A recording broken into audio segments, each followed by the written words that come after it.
Fala aí, galera, rapaziada querida da nossa grande plataforma Replay Edu.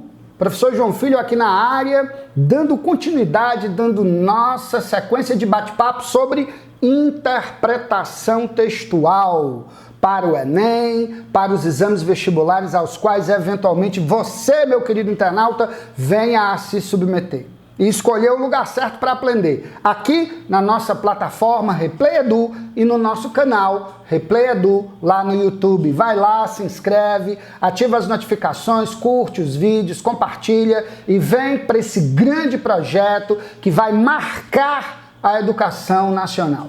Hoje nós vamos responder a uma pergunta: o que é linguagem? E em seguida vamos falar um pouquinho sobre os níveis da linguagem.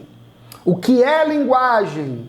Bom, na condição de professor de língua portuguesa, obviamente, eu devo dizer a vocês que linguagem é uma capacidade, é uma habilidade humana para a criação e utilização de sistemas de signos, que são os códigos, né? Que nós utilizamos para comunicar as nossas ideias, que nós utilizamos para expressar os nossos sentimentos. Veja, eu estou usando aqui a habilidade humana, porque eu já vi aí nos programas Discovery Channel da vida que os golfinhos têm um complexo sistema de comunicação, muito eficaz inclusive, que os elefantes conseguem enviar uma mensagem para outros elefantes a uma distância enorme, numa frequência que inclusive é inaudível aos seres humanos. Mas nós não estamos falando aqui da comunicação animal ou das eventuais possibilidades de comunicação entre outras espécies. Nós estamos falando da comunicação humana. Portanto, linguagem é uma habilidade, é uma capacidade que o ser humano tem para construir sistemas de comunicação. E o que é que são sistemas de comunicação? São códigos, meu querido. Lembre-se que no Enem você vai fazer uma prova de linguagens, códigos e suas tecnologias. Professor, o que é que são linguagens? Linguagens são capacidades, são habilidades, são aptidões que nós, seres humanos, temos para criar os códigos. E o que é que são os códigos? São sistemas simbólicos de comunicação. Por exemplo, a língua portuguesa é um código criado pela linguagem, que é a habilidade de criar a língua, que é um sistema de significados, é um sistema de símbolos, é um código. Braille é um código, Morse é um código, Libras é um código, entende? Então, códigos são sistemas de signos, são sistemas de comunicação criados a partir da linguagem. Compreende o raciocínio? Então guarda esse conceito, guarda essa definição. Linguagem é a capacidade que o ser humano tem, é a aptidão intelectual que o homem tem para criar sistemas de signos. E sistemas de signos são sistemas simbólicos, são códigos. Beleza? Mas, professor, quais são os níveis da linguagem, tanto falada quanto escrita, dos seres humanos? Bom, ao se falar em níveis, a gente está pressupondo aí uma certa ordem vertical, uma certa hierarquia, né? Vamos tentar entender um pouco dessa coisa de níveis de linguagem. Bom, o primeiro nível da linguagem, na linguagem humana, seja ela falada ou escrita, é o nível vulgar. O que é o nível vulgar? É aquele nível em que o indivíduo está porque não teve acesso à escolarização, não teve contato com a gramática normativa, não teve contato com a norma culta, a norma padrão da língua. Então, o nível vulgar é marcado pelos vícios de linguagem e pela desobediência à gramática normativa, pela desobediência à norma padrão. Se você diz nós vai, cometendo um desvio aí de concordância, a gente fomos, que fala iogurte em vez de iogurte, preda, são marcas que o indivíduo demonstra de que não teve acesso à educação formal, não teve conhecimento da gramática. Então é aquele desvio que a gente comete por desconhecimento da norma. É, portanto, o que a gente chama de linguagem viciada. Os vícios de linguagem, barbarismos, né? Solecismos, as cacofonias, e por aí vai, tá? Mas existe também o nível que a gente chama de coloquial, informal ou popular. Esse nível é marcado pela espontaneidade cotidiana e é normalmente a linguagem que se usa num contexto íntimo, num contexto familiar.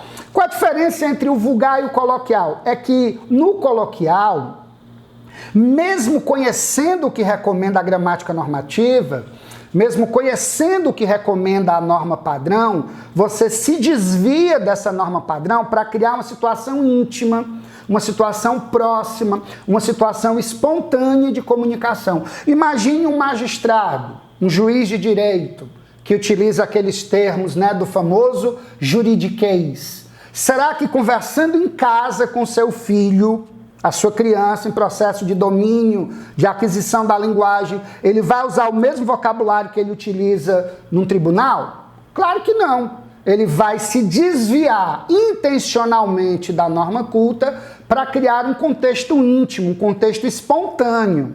Portanto, coloquial, informal e popular são sinônimos, mas não confunda com vulgar, ok? O coloquial é aquele nível que se usa no dia a dia, mesmo sabendo que a gramática recomenda você de modo intencional, se desvia dela para criar um contexto mais leve de comunicação, um contexto mais espontâneo de comunicação, beleza?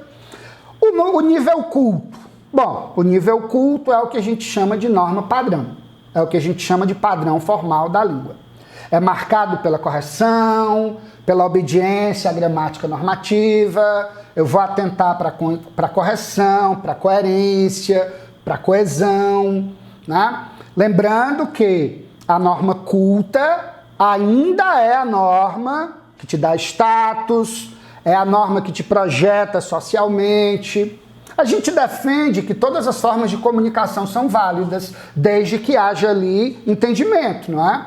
Mas também reconhecemos que a norma padrão, ela te dá uma projeção social. Por isso é ela que vai ser medida, é ela que vai ser aferida na sua redação do Enem.